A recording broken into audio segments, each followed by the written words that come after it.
Vamos abrir a Bíblia, o livro por excelência, o livro dos livros, lá em Mateus capítulo 5, versículo 9, quarta mensagem sobre o tema, o Sermão do Monte. Esse é o quarto culto consecutivo que o pastor faz abordando esse tema.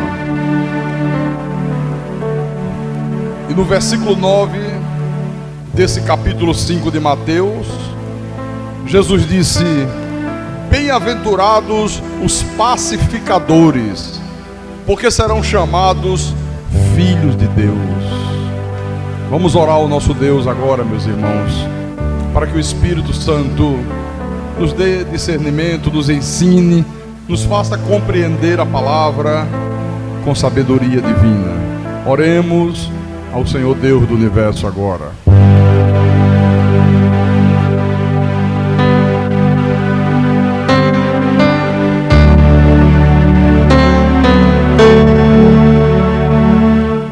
Senhor Jesus Cristo, nosso Deus e nosso Pai, agora nós estamos entendendo, meu Deus, que no mundo de tanta guerra, no mundo de tanta turbulência, no mundo onde as pessoas vivem debaixo de uma tensão muito grande, a Tua palavra diz que há um povo nesse mundo que são pacificadores. E esses que são pacificadores serão chamados filhos de Deus. Só os filhos de Deus promovem a paz. Só os filhos de Deus se empenham para que haja paz. Paz entre os homens e Deus, paz entre pessoas, paz entre grupos, paz entre nações. Porque os filhos do diabo, eles promovem a guerra, eles promovem a discórdia, eles promovem a intriga, a confusão, as brigas. Mas os pacificadores, os felizes pacificadores, serão chamados filhos do Deus Altíssimo.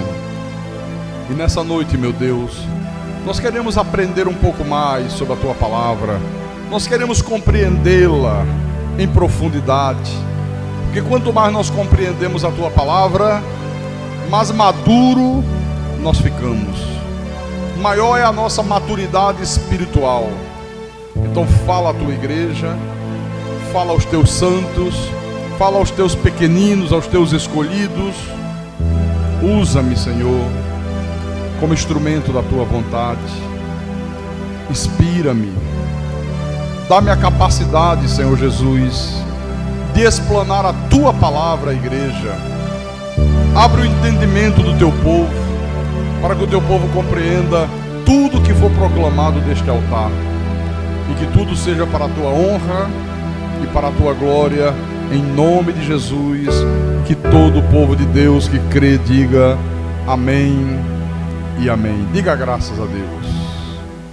Então, meus irmãos amados, minhas irmãs em Cristo, o Senhor Jesus disse: bem-aventurados os pacificadores, porque serão chamados filhos de Deus. E quando nós falamos em pacificadores, nós nos lembramos logo de quê? De guerras. E eu fico cá me perguntando, por que existem tantas guerras nesse mundo? Por que o planeta Terra, esse planeta que nós vivemos, está sempre vivendo debaixo de uma tensão violenta? As pessoas vivem tensa. Por que nós vemos aí sempre uma ameaça constante de guerras? Você liga a televisão, você lê um jornal, uma revista, olha, é todo momento tensão. Nós vivemos debaixo de uma ameaça constante de a qualquer momento explodir uma guerra. Você vê que só no século XX nós tivemos 2 guerras mundiais. Num único século, meus irmãos, 2 guerras mundiais. A qualquer momento pode explodir no mundo uma 3ª guerra mundial. Então, por que toda essa infelicidade que o mundo tem vivido? Por que toda essa turbulência? Por que essa discórdia que há entre os homens, entre organizações, entre os países? Por que é tão difícil se manter a paz neste mundo?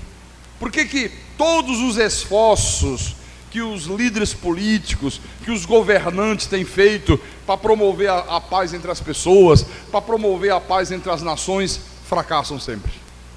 Por que isso acontece? Por que sempre fracassa?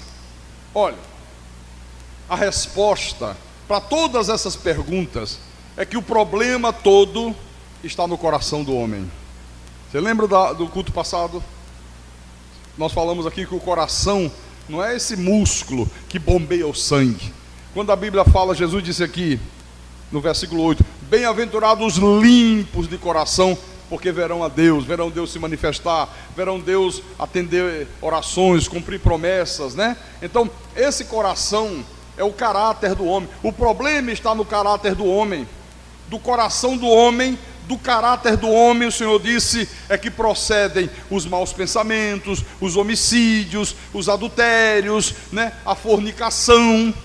Do caráter do homem é que procedem as guerras. Tudo que é diabólico, tudo que é demoníaco, tudo que é contrário a Deus, procede do caráter do homem. Essa é a verdade da Bíblia. Então o problema todo está no caráter do homem, né? A inveja, o ciúme, né? A malícia e todos os pecados que você imaginar brotam do caráter do homem. Então, enquanto o caráter dos homens estiverem produzindo esses males que nós temos visto aí acontecer no mundo, irmãos, não haverá paz. Porque aquilo que faz parte do caráter do homem tem que se manifestar. Se você tem o caráter de Deus, vai se manifestar o quê? Coisas boas. Se a pessoa tem um caráter diabólico, vai se manifestar o quê? Coisas ruins, coisas diabólicas. Agora você veja, né? Sabendo que há nesse mundo duas sementes, sabendo que há nesse mundo os filhos de Deus e os filhos do diabo, e que só os filhos de Deus serão transformados, só os filhos de Deus vão passar pelo milagre do novo nascimento, só eles terão as suas vidas completamente regeneradas. Então, você tem que saber disso, é importante saber. Nunca haverá paz nesta terra. Nunca, nunca, nunca, nunca haverá paz nessa terra. Porque os filhos do diabo jamais terão os seus corações transformados. Os filhos do diabo são eles que promovem guerras, são eles que promovem divisões, são eles que promovem contendas, são eles que promovem intrigas. O caráter deles sempre será um caráter maligno. E se não vai ser nunca transformado, e eles vão sempre produzir essas coisas, então a verdade mais absoluta é que nunca haverá paz nesse mundo. Você vê que Judas, quando ele escreveu a sua epístola, lá próximo de Apocalipse, no versículo 17 em diante, Judas disse assim: vós, porém, amados, lembrai-vos das palavras anteriormente proferidas pelos apóstolos de nosso Senhor Jesus Cristo, os quais vos diziam, no último tempo haverá escarnecedores, andando segundo as suas ímpias paixões. São estes os que promovem divisões, sensuais, que não têm o Espírito. Olha, esse é o caráter dos filhos do diabo. Esse é o caráter dele. Já os filhos de Deus, meus irmãos, eles têm o caráter de Deus. Eles recebem vida outra vez, eles são regenerados. Paulo disse isso aqui em Efésios capítulo 2, versículo 1 e 2. Olha o que o apóstolo diz: ele vos deu vida, estando vós mortos nos vossos delitos e pecados, nos quais andastes outrora, segundo o curso deste mundo, o mundo aion, o mundo da perdição, segundo o príncipe da potestade do ar, do espírito que agora atua nos filhos da desobediência. Então você vê, há pessoas neste mundo que nascem e morrem sob o domínio do mal. Elas vivem, Paulo diz aqui, segundo o príncipe da potestade do ar. Há um espírito, sabe? Não é um espírito dentro da pessoa, não. Um desejo maligno, uma inclinação maligna que atua sempre nos filhos da desobediência. Eles têm sempre uma inclinação, eles têm sempre uma tendência para praticar coisas diabólicas. Então, só os filhos de Deus são pacificadores. Por isso que Jesus disse: os pacificadores são bem-aventurados, porque eles serão chamados de quem? Filhos de Deus. Bem-aventurados os pacificadores, porque serão chamados filhos de Deus. Agora, o que é um pacificador? Bom, primeiramente eu quero dizer para você que um pacificador não é um apaziguador. São duas coisas completamente diferentes. Uma pessoa que é apaziguadora é uma coisa, uma pessoa que é pacificadora é outra. Às vezes você vê, está para iniciar uma guerra, né? Ou às vezes uma guerra já iniciada, e de repente alguém intervém como apaziguador daquela guerra. E ele procura fazer alguma coisa que faça cessar o conflito, ou impeça que aquele conflito tenha início, né? Ora, só que muitas das vezes, quando isso acontece, sempre é necessário ou fazer alguma coisa injusta, ou fazer alguma coisa que é errado, sabe? Se faz qualquer coisa apenas para evitar o conflito. Agora mesmo, né? Você viu essa guerra que estava lá entre Israel e Líbano? Então, os países se reuniram, né? A ONU, e tentou apaziguar a coisa. Interferiu lá, tá lá, apaziguou. O problema é que não se estabelece a paz apenas cessando uma guerra, fazendo a guerra parar. Não se estabelece a paz apenas evitando que se inicie um conflito armado. Não. Isso não dá a solução definitiva ao problema. O conflito vai continuar. Parou. Está parado lá. Mas você tem alguma dúvida de que a qualquer momento recomeça tudo outra vez? A qualquer instante, irmãos. Sabe? Não demora muito, vai começar de novo guerra. Sabe? Por quê? Porque não houve paz. Houve um apaziguamento. Então, o pacificador, como Jesus fala aqui nas bem-aventuranças, é um indivíduo pacífico. É aquela pessoa que está sempre procurando estabelecer a paz, ele está sempre procurando estabelecer a concórdia. É aquela pessoa, ou aquele homem, ou aquela mulher que deseja paz, a pessoa que age de uma maneira ativa para que haja paz entre os homens. Ele procura semear paz entre grupos, entre os irmãos da igreja, ele procura semear a paz entre nação e nação, e isso de uma maneira ativa. O pacificador, a pessoa que é pacificadora, ela está sempre preocupada, sabe, de que os homens estejam em paz com Deus. O pacificador, ele não procura gerar conflitos, pelo contrário, ele não gera conflitos, ele faz tudo que é possível para estabelecer a paz, tudo que é possível. Por exemplo,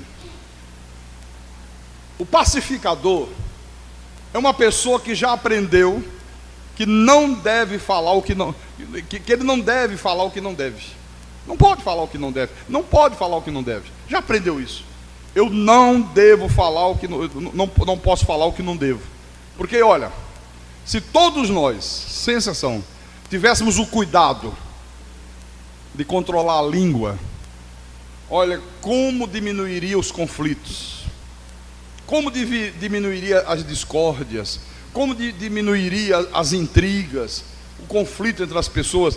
O que, aliás, Tiago disse isso, não foi? Abra lá em Tiago. Então, o pacificador é uma pessoa que já aprendeu a não falar o que não deve. Então, Tiago, capítulo 1, versículo 19.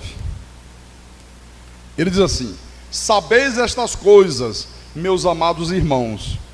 Todo homem, pois, seja pronto para ouvir, tardio para falar e tardio para cirar. Olha, essa aqui é uma das melhores maneiras de uma pessoa ser pacificadora. Então aprenda, por favor, a não abrir a tua boca indevidamente. Outra coisa, quando alguém falar alguma coisa para você que provoque um revide da tua parte, não revida. Não revide. Porque quantas das vezes nós somos provocados assim, né? Alguém fala alguma coisa para provocar o nosso revide. Olha, não revide. Por favor, não revide. Outra coisa, quando você tomar conhecimento de alguma coisa que pode prejudicar alguém, seja ele quem for, não leve adiante. Não repasse aquilo que você passou a tomar conhecimento. Não faça isso.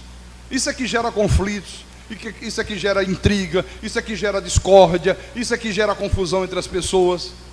Então, uma pessoa pacificadora, ela está sempre promovendo a paz, a concórdia. Ela não promove discórdias, né?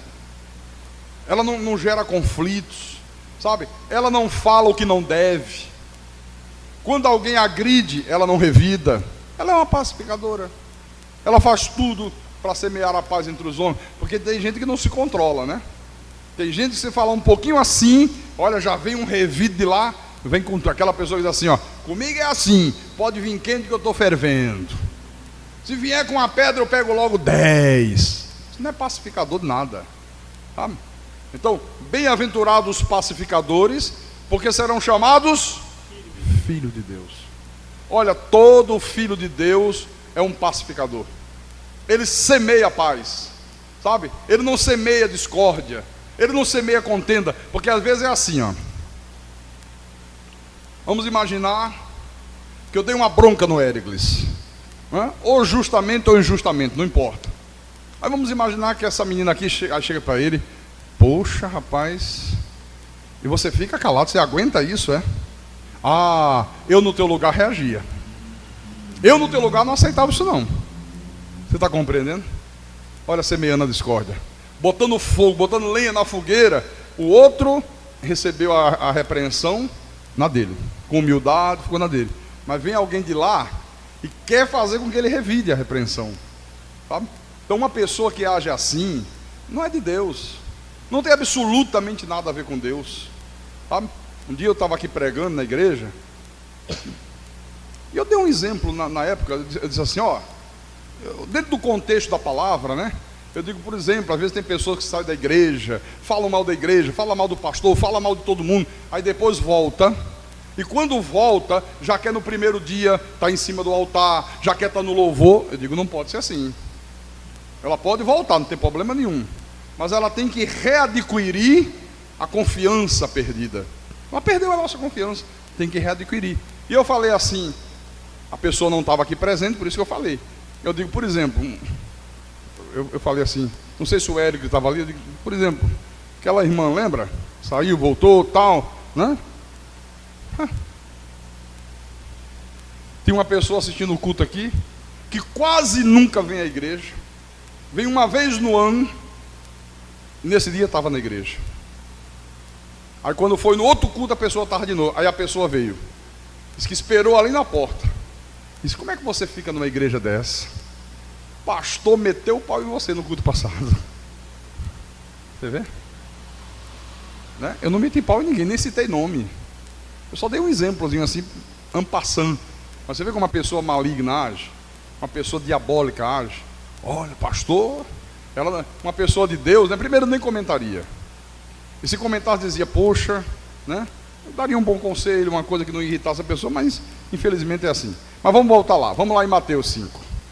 Vamos retornar. Mateus capítulo 5, versículo 10 agora. Então Jesus, na sequência do Sermão do Monte, ele citou outra bem-aventurança. No versículo 10 ele disse, bem-aventurados os perseguidos por causa da justiça, porque deles é o reino dos céus. Olha, meus irmãos, essa é uma das bem-aventuranças que mais tem sido distorcida no seio do cristianismo. Em primeiro lugar, eu quero que você preste muita atenção nessa expressão que Jesus usou aqui, por causa da justiça. Jesus não disse apenas, bem-aventurados os perseguidos. Não, ele disse, bem-aventurados os perseguidos por causa da justiça. Ele não disse bem-aventurados os perseguidos por serem pessoas difíceis, por serem pessoas de difícil trato, por serem pessoas estúpidas, porque tem gente que é perseguido por causa disso, porque são pessoas difíceis de você lidar com elas. Às vezes são pessoas tremendamente estúpidas, mas Jesus não falou isso aqui. Às vezes pessoas insensatas, né? E por causa da insensatez, elas acabam sendo perseguidas. Quantas vezes, irmãos, nós temos visto pessoas sendo perseguidas, né? Porque são pessoas de difícil trato, ou por causa da insensatez, ou por causa da estupidez, aí começam a serem perseguidas. Então, esta promessa aqui, bem-aventurados os perseguidos por causa da justiça, porque deles é o reino dos céus, não é para essas pessoas. Não é para essas pessoas. Não se aplica a esse tipo de gente. Também não está escrito aqui bem-aventurados perseguidos, porque são fanáticos religiosos. Não. Você sabe que o fanatismo religioso pode perfeitamente levar uma pessoa a ser perseguida, pode. Mas em nenhum momento você vê o fanatismo sendo recomendado por Deus na Bíblia. Você não vê Deus recomendando fanatismo. Deus não quer o seu povo fanático. Agora, nós devemos ter muito cuidado para que nós não venhamos a sofrer perseguições por causa das coisas erradas que nós mesmos fazemos. Você tem que ter muito cuidado com isso aqui, viu? Cuidado. Às vezes você faz coisas erradas, toma atitudes erradas, sabe? Age de uma maneira errada com as outras pessoas, aí começa a sofrer perseguições. Aí vai dizer, oh, não, mas na Bíblia está dizendo, bem-aventurados os perseguidos. Sim, mas bem-aventurados os perseguidos por causa da justiça, por causa da palavra, por causa de Jesus, e não por causa de atitudes erradas que a pessoa tomou. São duas coisas completamente diferentes. Amém? Amém. Nós devemos ter sempre em mente aquilo que Jesus ensinou aos apóstolos, em Mateus capítulo 10, versículo 16. Jesus assim: eis que eu vos envio como ovelhas para o meio de lobos. Sede, portanto, prudente como as serpentes e simples como as pombas. Porque, olha, eu vou repetir, irmão, tem muita gente que está sofrendo perseguições porque anda fazendo coisas erradas. Jesus não disse bem-aventurados perseguidos por fazerem coisas erradas. Não está isso aqui na Bíblia. Outros estão aí sofrendo perseguições porque pregam um falso evangelho, porque fazem comércio com o povo de Deus, aí sofrem perseguições de tudo quanto é lado. Às vezes você vê esses falsos profetas, esses falsos pastores, né? Estão sempre sendo perseguidos, sempre apanhando, sempre levando pedradas. Aí ele diz, não, mas está aqui na Bíblia, bem-aventurados perseguidos, mas não completa o versículo. Eles não estão sendo perseguidos por causa da justiça. Eles estão sendo perseguidos porque pregam um falso evangelho, porque fazem comércio com o povo de Deus, porque manipulam a fé das pessoas, porque pregam uma falsa doutrina. Por isso que eles são perseguidos, não é por causa da justiça, né? Bom, Pedro disse algo muito importante na sua primeira epístola, no capítulo 4, versículo 3. Olha o que Pedro disse aqui. Ele disse assim: porque basta o tempo decorrido para terdes executado a vontade dos gentios, a vontade dos ímpios, a vontade dos pagãos, tendo andado em dissoluções, concupiscências, borracheiras, orgias, bebedices e em detestáveis idolatrias. Por isso, difamando-vos, estranham que não concorrais com eles ao mesmo excesso de devassidão, os quais hão de prestar contas àquele que é competente para julgar vivos e mortos. Você vê? Eles olham, já basta o tempo que você passou morto em delitos e pecados, já basta o tempo que você andou, sabe, fazendo tudo que os filhos do diabo fazem aí fora. Ele diz, por isso, hoje que Deus te chamou das trevas para a sua maravilhosa luz, hoje que Deus te deu vida, hoje que Deus restaurou você por inteiro, hoje que você tem o caráter de Deus, eles te difamam, estranhando que você não concorra com eles ao mesmo excesso de devassidão. Eles, como é que pode? Poxa, você bebia com a gente, agora não bebe mais. Ah, peraí. Você vai dizer que agora você é crente? Agora eu sou um cristão. Ah, mas sexta-feira acabava o expediente, você não saía com a gente saía aí para as farras, para as noitadas, você traía a tua mulher, eu traía a minha, e agora você não quer mais ir? Não, agora eu vivo a vida reta aos olhos de Deus, agora eu estou consciente que aquilo era errado, Deus transformou a minha vida. Aí eles começam a difamar você, que eles não entendem, eles não aceitam que você não viva mais da mesma maneira que eles continuam vivendo. Então, tem que estar bem claro que essa bem-aventurança aqui é uma promessa, meus irmãos, especificamente para aqueles que padecem nesse mundo, para aqueles que são perseguidos nesse mundo por causa da justiça, por causa da palavra de Deus, por causa da verdade, por causa do Senhor Jesus Cristo. Olha, pregar a palavra de Deus com verdade gera perseguição. todo pastor, todo crente em Jesus que proclamar a palavra de Deus com verdade vai ser perseguido. Viver esta palavra, você colocar em prática no dia a dia da tua vida essa palavra, vai gerar perseguição. Você crer nessas verdades da graça de Deus, vai gerar perseguição na tua vida. Por que que gera tanta perseguição? Tem uma coisa que me incomoda, é a gente falando na hora que eu estou pregando, mesmo que seja na porta da igreja.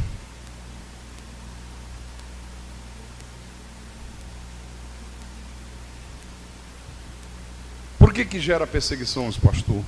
Porque, olha, irmãos, a religião destituída da verdade de Deus, ela não suporta esse evangelho, ela não suporta essas verdades. O sistema político que está aí estabelecido não suporta ouvir as verdades que nós pregamos.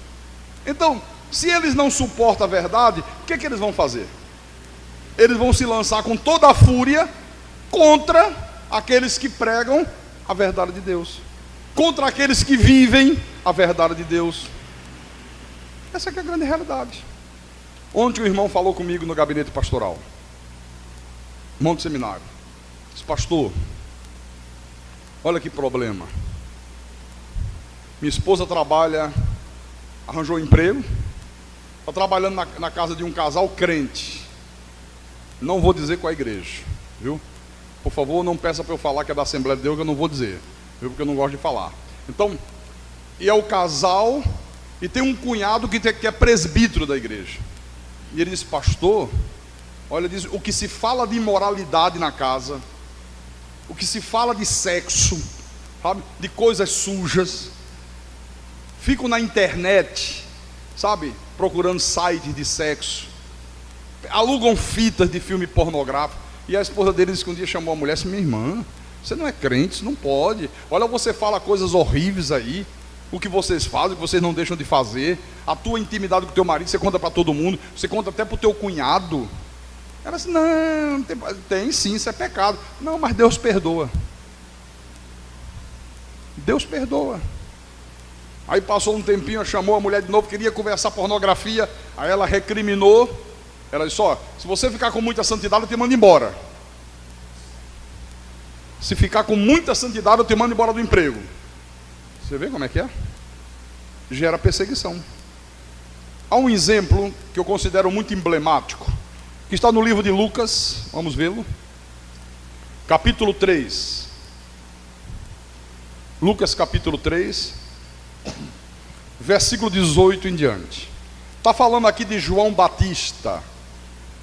Então diz assim: assim pois, com muitas outras exortações, anunciava o evangelho ao povo. Olha, o evangelho tem que ser anunciado com muitas exortações.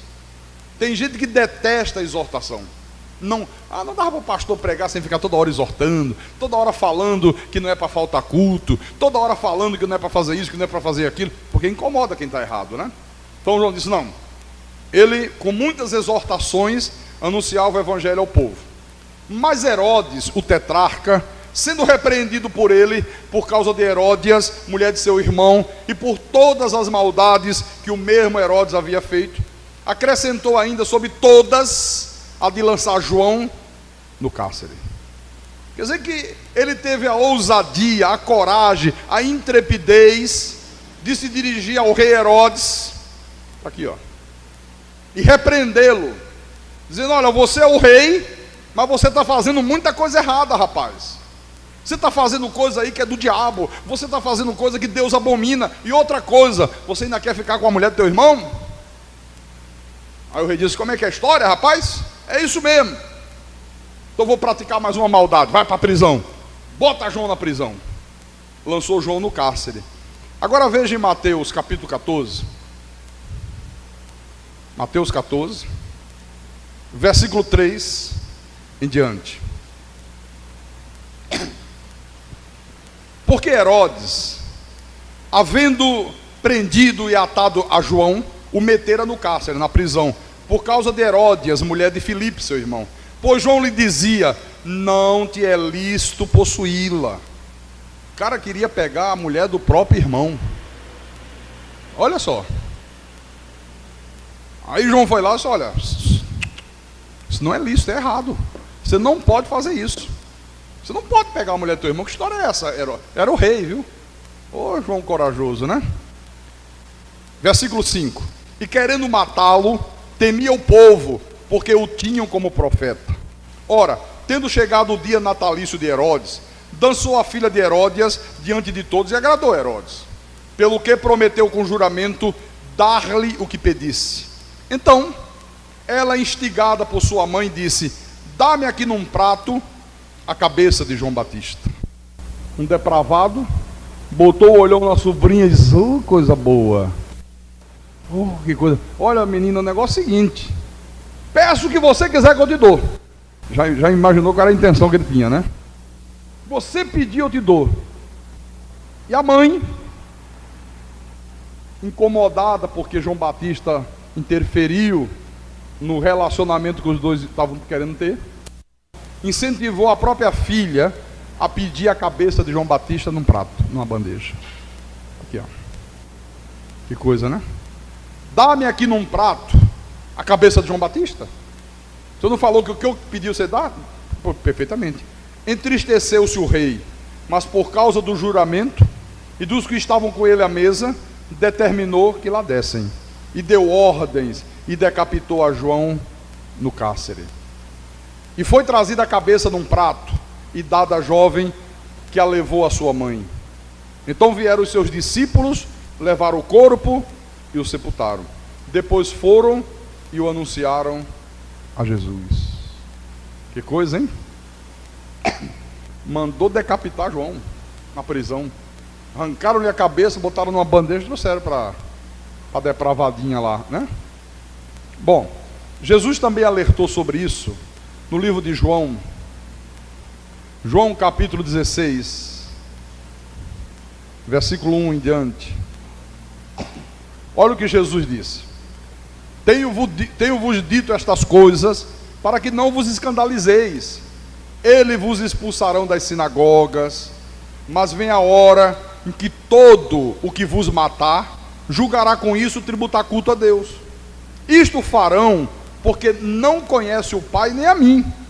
Ora, estas coisas vos tenho dito para que, quando a hora chegar, vos recordei de que eu vou-las disse. Não vou-las disse desde o princípio, porque eu estava convosco. Que alerta, hein? Vira a página, capítulo 17 de João, versículo 14.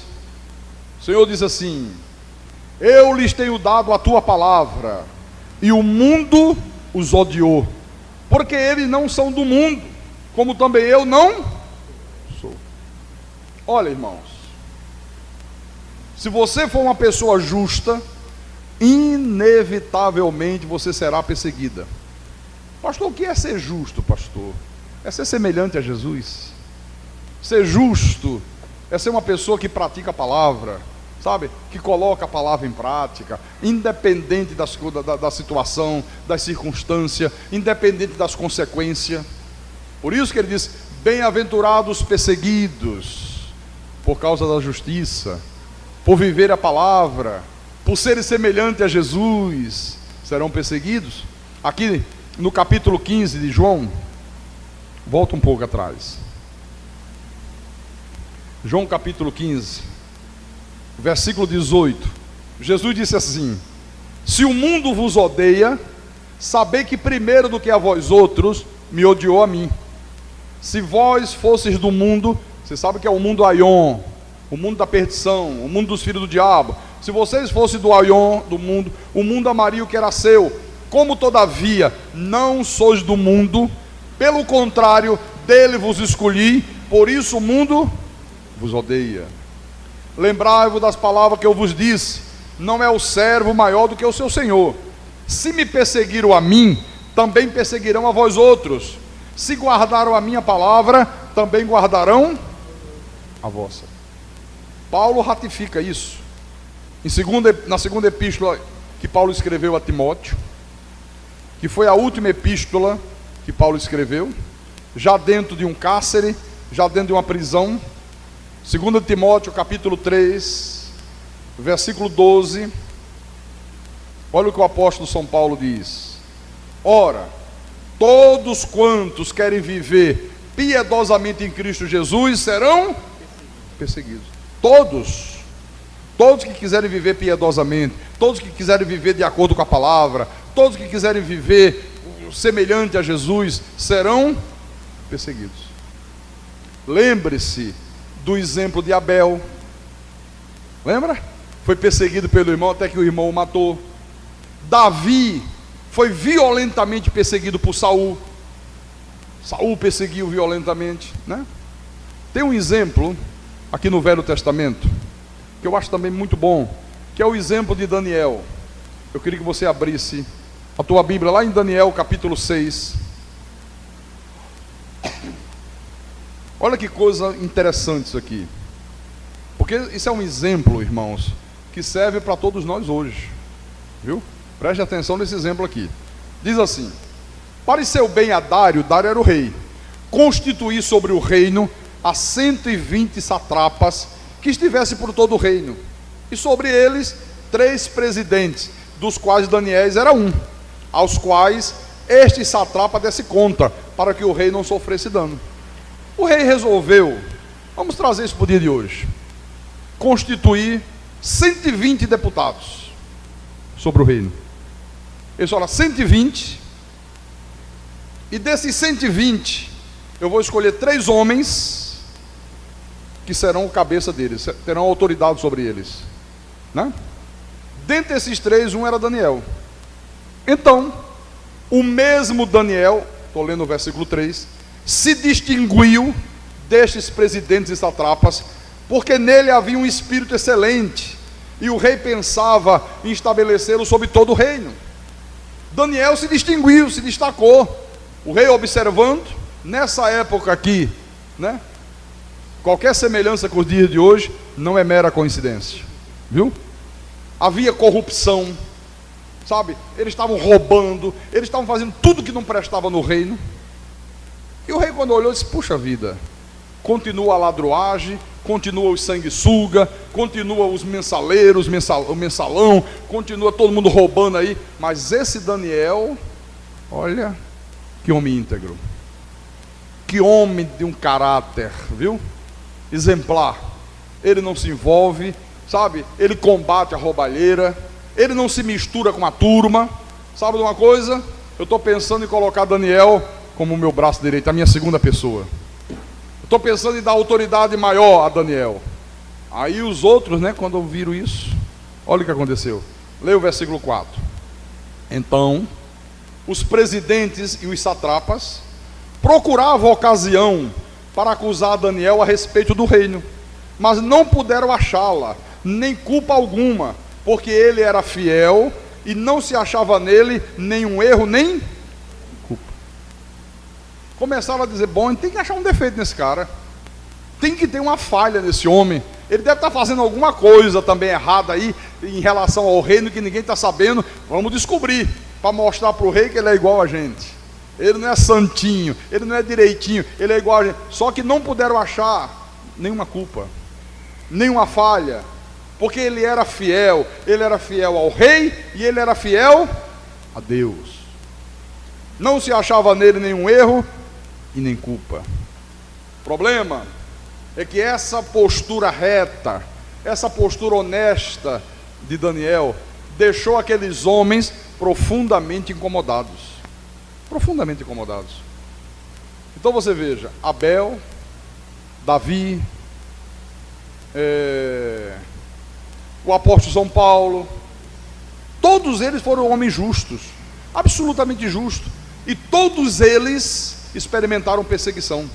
Agora, eles foram perseguidos não por serem pessoas de difícil trato, não por serem pessoas estúpidas, não por serem pessoas fanáticas religiosas. Eles foram perseguidos porque eram homens justos, eram homens de vida reta, eram homens que pregavam a verdade de Deus, sem se preocupar se estava desagradando a A, a B ou a C. Aí foram perseguidos. Você vê, os apóstolos, né, sofreram perseguições violentas. Olha, irmão, eu não conheço nenhum homem que tenha sofrido mais perseguições na vida do que o apóstolo Paulo? Não conheço. Apesar do apóstolo São Paulo ser um homem bom, ser um homem justo aos olhos de Deus, ser um homem reto, de vida reta, de vida ilibada, né? Apesar disso tudo, ele foi violentamente perseguido. Você quer ver? Abra em Atos dos Apóstolos, capítulo 9, vamos começar no capítulo 9. Atos capítulo 9, versículo 22 em diante. Assim que o homem se converteu, Saulo, porém, mais e mais se fortalecia e confundia os judeus que moravam em Damasco, demonstrando que Jesus é o Cristo, que Jesus era o Messias realmente, que Jesus era o Salvador que eles esperavam com tanta ansiedade. Olha o que aconteceu. Decorrido muitos dias, os judeus deliberaram entre si tirar-lhe a vida. Olha, se reuniram, sabe de uma coisa? Vamos matar esse Paulo aí, vamos acabar com a vida dele. Porém o plano deles chegou ao conhecimento de Saulo. Dia e noite guardavam também as portas da cidade para o matarem. Mas os seus discípulos tomaram-no de noite e, colocando dentro de um cesto, o desceram pela muralha. Em cada porta da cidade de Jerusalém estava a judeusada lá de tocaia. Quando ele sair, a gente mata. A gente acaba. Por quê? Porque Paulo estava dizendo: olha, esse Jesus aí que vocês estão rejeitando é o Cristo, é o Messias prometido, ele é o Salvador, ele é Deus em forma de homem, em forma de carne. Então, por causa disso, vamos tirar a vida desse homem. Vá um pouquinho à frente, capítulo 14, versículo 19, diz assim: sobrevieram, porém, judeus de Antioquia e Icônio, instigando as multidões e apedrejando a Paulo, arrastaram-no para fora da cidade, dando por morto. Olha, imagina, hein? Apedrejaram tanto Paulo, o homem ficou caído lá, devia estar todo ensanguentado, né? Que eles olharam e disseram: bom, esse aí morreu, não tem mais jeito, deixa para lá, já matamos o homem. Rodeando, porém, os discípulos, levantou-se e entrou na cidade. Não estava morto. No dia seguinte, no dia seguinte, partiu com Barnabé para Derbe, e tendo anunciado o evangelho naquela cidade, e feito muitos discípulos, voltaram para Listra, Icônio e Antioquia, fortalecendo a alma dos discípulos, exortando-os a permanecer firmes na fé e mostrando que através de muitas tribulações nos importa entrar no reino de Deus. Olha só, fortalecendo a alma dos discípulos, exortando a permanecer firme na fé, a permanecer firme na verdade de Deus e mostrando para os discípulos que importa, tinha que ser assim, que nós, para que nós possamos entrar no reino de Deus, tem que ser através de muitas tribulações, muitas perseguições, sabe? Está aqui, Atos 17, Atos capítulo 17, versículo 1 em diante,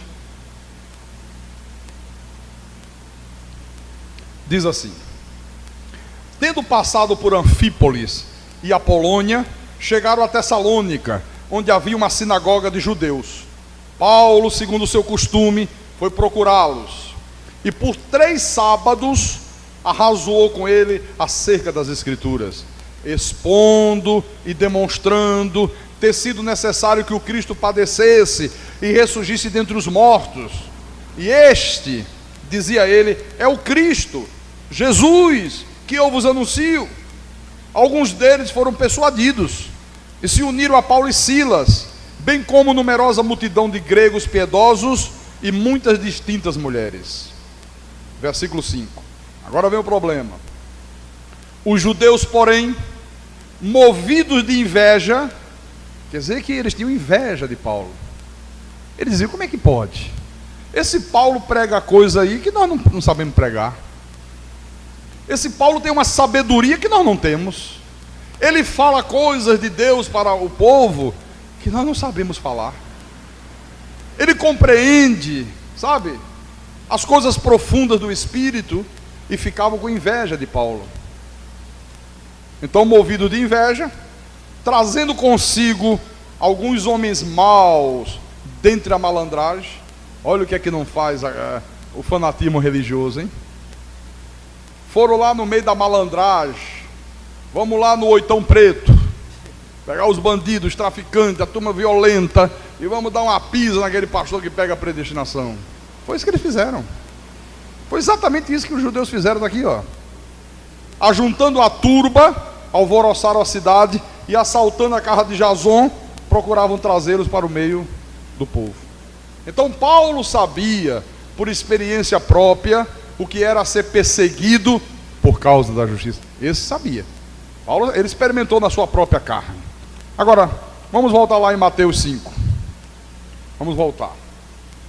No versículo 11, Jesus continuou dizendo assim: bem-aventurados sois quando por minha causa vos injuriarem e vos perseguirem, e mentindo disserem todo mal contra vós. O que eu acho interessante, irmãos, é que as piores perseguições que são feitas contra os justos partem de pessoas que estão dentro da igreja. Você sabia disso?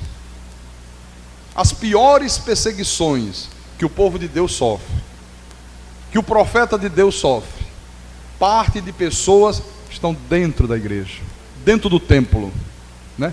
Pessoas que se dizem crentes, mas que na verdade não passam de mensageiras do diabo. É o joio no meio do trigo.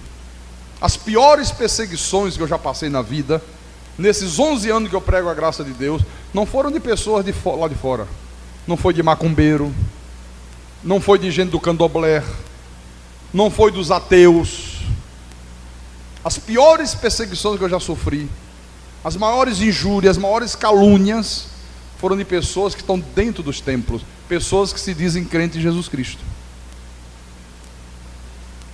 Você vê o exemplo de Jesus. Quem foram, meus irmãos, os principais perseguidores de Jesus? Os fariseus, os escribas, os mestres da lei, os sumos sacerdotes. Eram pessoas de dentro da religião. Por quê? Porque aquilo que Jesus pregava, a retidão de Jesus, a maneira correta de Jesus se comportar, a fidelidade que o Senhor, mantinha a palavra, incomodou de tal maneira os religiosos daquela época, que eles passaram a nutrir um ódio violento pelo Senhor Jesus Cristo. Você vê que eles chegaram a insuflar o povo para que preferissem, que Pilatos soltasse um bandido, um assaltante, um estrupador, ao invés do Senhor da glória.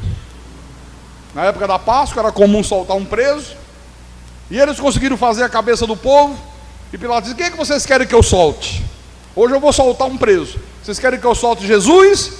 Ou vocês querem que eu solte Barrabás?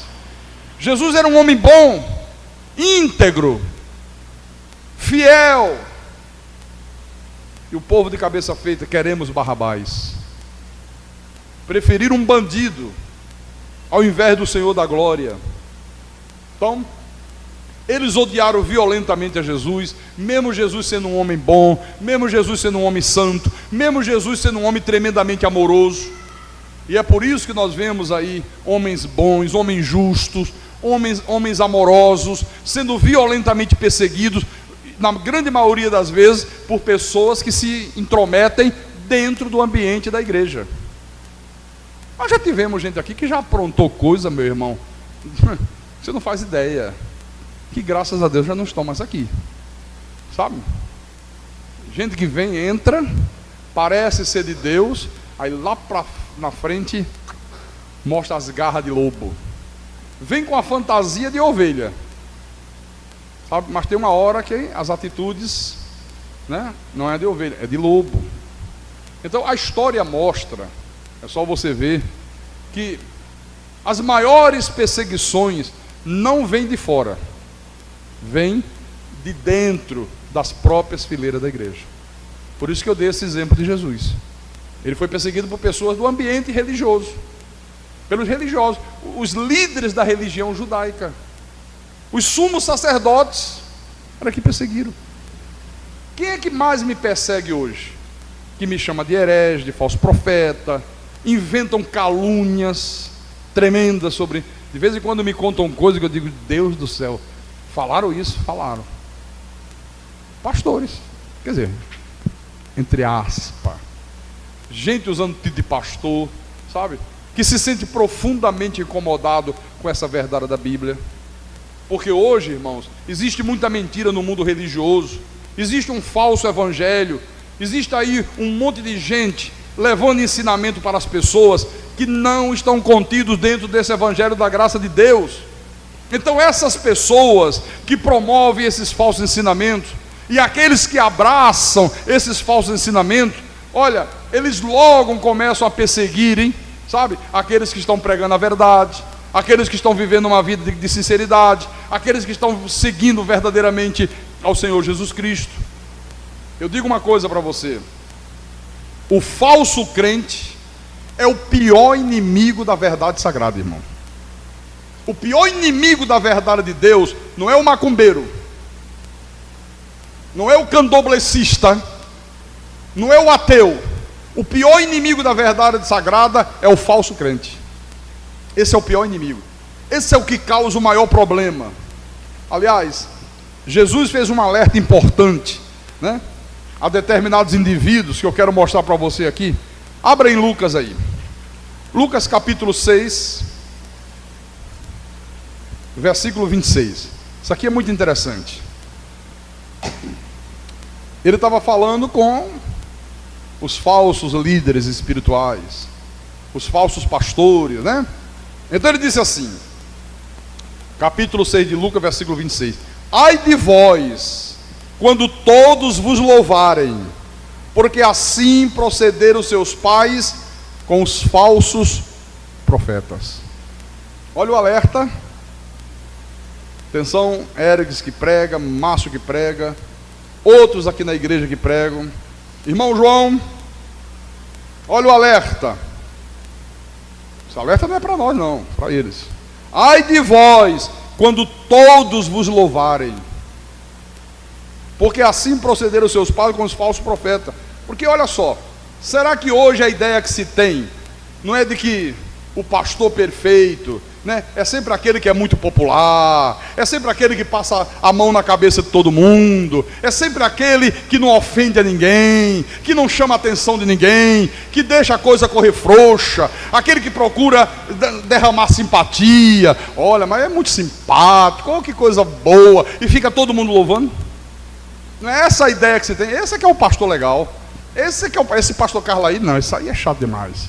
Esse aí, oh, meu Deus do céu, ninguém aguenta esse homem não. O homem fica pegando no pé, o homem fica sempre exortando e está sempre mostrando as coisas. Ai, que incômodo, não gosto dele, não gosto dele. Mas Jesus está dizendo aqui que o verdadeiro crente, que o verdadeiro pastor é uma pessoa que não será louvada por todos. Está aqui, ó. Poucos louvam o verdadeiro pastor, poucos elogiam, poucos. Olha, irmãos, nunca louvaram ao Senhor Jesus, e de modo nenhum eles vão de louvar aqueles que se assemelham a Ele. No dia que começar a ser louvado, aplaudido, oh, é muito bom, ó, abra o olho, abra o olhinho, que você está no caminho errado, viu? Está aqui. Ai de vós, quando todos vos louvarem. Jesus estava falando com os fariseus. Ai de vocês, vocês são aplaudidos por todo mundo elogia vocês, né? Pois é, eles também, os pais de vocês também procederam assim com os falsos profetas. Elogiavam os falsos profetas, né? Por isso o alerta: ai de vós quando vos louvarem. Sempre louvava os falsos profetas, nunca elogiava o próprio Cristo, nunca elogiaram Jesus, irmãos. Olha o que Paulo disse em Filipenses. Filipenses capítulo 1, versículo 29. Paulo diz assim: porque vos foi concedido a graça de padecerdes por Cristo, e não somente de credes nele. Paulo disse: olha, Deus concedeu a vocês uma graça, de todos vocês, padecerdes por Cristo, de vocês sofrerem por Jesus, de vocês serem perseguidos por Jesus, e não somente crer nele. Que somente crer é muito bom, e sofrer perseguição por causa dele, e renunciar à glória do mundo por causa deles, como é que fica? Você ser escanteado, você abraçar a verdade de Deus e a tua denominação te excluir, começar o pastor a fazer a cabeça dos irmãos: ó, cuidado com o irmão fulano, viu? Está trazendo aí umas heresias para aqui, olho nele, olho nele, olho nele. Lembra, irmão João, que você me contou hoje? Está vendo? Nos foi dada a graça de padecermos por Jesus, não de somente crer nele. Isso é uma graça, é um privilégio, meu irmão amado, viu? É um privilégio, né? Agora, volte lá em Mateus 5, versículo 12. O Senhor diz: regozijai-vos e exultai, porque é grande o vosso galardão nos céus, pois assim perseguiram aos profetas que viveram antes de vós.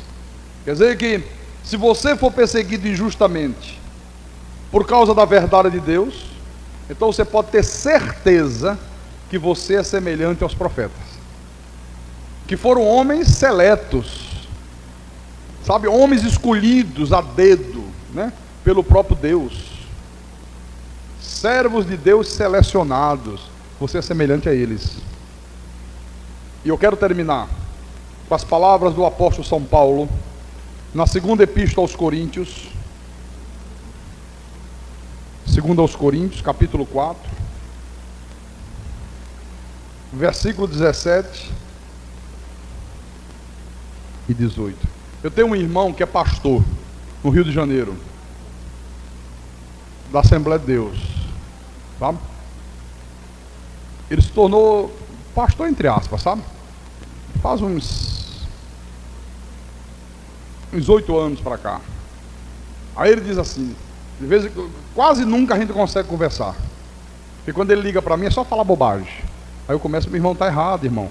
Ô meu irmão, olha aqui na Bíblia, abra a tua Bíblia aí. Aí daqui a pouco ele se exaspera, bate o telefone, toda vez assim. Só liga para falar bobagem. A última dele foi ligar para minha irmã e dizer: olha, avisa a mamãe que Deus me revelou que ela vai morrer atropelada. Eu digo: se você tivesse aqui perto, você levava uma pizza, para deixar de falar bobagem, sabe? Aí quando eu sei a notícia: ai, mamãe está passando mal, a pressão subiu, não sei o que. Aí eu digo: mamãe, não dê ouvido a essas bobagens, você é um doido, esse meu irmão é louco espiritualmente. Aí ele liga para mim e diz: rapaz, todo mundo fala mal de você. Teve um amigo meu, pastor, que esteve aí no Nordeste, ouviu o teu programa de rádio, disse: teu irmão prega muito duro. Ah, teu irmão não é mole não. Não, Deus que me livre, ouvir aquelas pregações. É? Olha, aí ele diz assim: Carlinho, onde eu vou, as portas estão abertas para mim. Eu duvido alguma igreja te chamar para pregar, eu sou chamado para todas elas. Ai de vós quando vos louvarem, ai de vós, porque assim também procederam vossos pais com os falsos profetas, né? Você vê, não conhece nada de Bíblia, é um louco, um fanático religioso, só vive vendo o anjo. É porque eu vi o anjo. Você não acredita não que o anjo conversa comigo? Eu digo: eu não sou doido. Você não é espiritual, você é um péssimo pai, você é um péssimo marido, você é um péssimo filho, e o anjo vai aparecer para você, rapaz? Eu digo para ele, sabe? Que história é essa? Aí, ó, ele fica uma arara, sabe? Buf, bate o telefone. Eu digo: diga que você não é um péssimo pai, diga que você não é um péssimo marido, diga que você não é um péssimo filho. Aí saiu dizendo a ele: bum! Ele pode bater o telefone 500 mil vezes. Aí vem dizer para mim que anjo aparece para você, rapaz? Que o anjo aparece, que estava vestido de branco, que tinha uma corneta dourada e não sei o quê. Eu digo, vai tomar banho, rapaz. Vai tomar banho para ver se acorda. Então, segundo aos Coríntios, capítulo 4, versículo 17. Porque a nossa leve e momentânea tribulação produz para nós eterno peso de glória, acima de toda comparação, não atentando nós nas coisas que se veem, mas nas que se não veem, porque as que se veem são temporais, elas passam, elas têm um final, mas as que não se veem são eternas. Aleluia. Paulo disse, olha, a nossa leve e momentânea tribulação. Isso é nada, isso aqui é nada, sabe? Comparada com o eterno peso de glória, com aquilo que nos aguarda por toda a eternidade com Deus, irmão. Às vezes a gente sofre aqui, né? Passa maus momentos por causa da palavra, por causa da verdade. Mas Paulo disse, é uma leve e momentânea tribulação, isso é bobagem, passa rápido. Não dá nem para comparar com aquilo que você vai desfrutar por toda a eternidade com Deus. Amém, meus irmãos? E quem tem ouvidos, ouça o que o Espírito falou ao seu povo nessa noite, em nome de Jesus Cristo e para a glória do Deus Todo-Poderoso. Aleluia!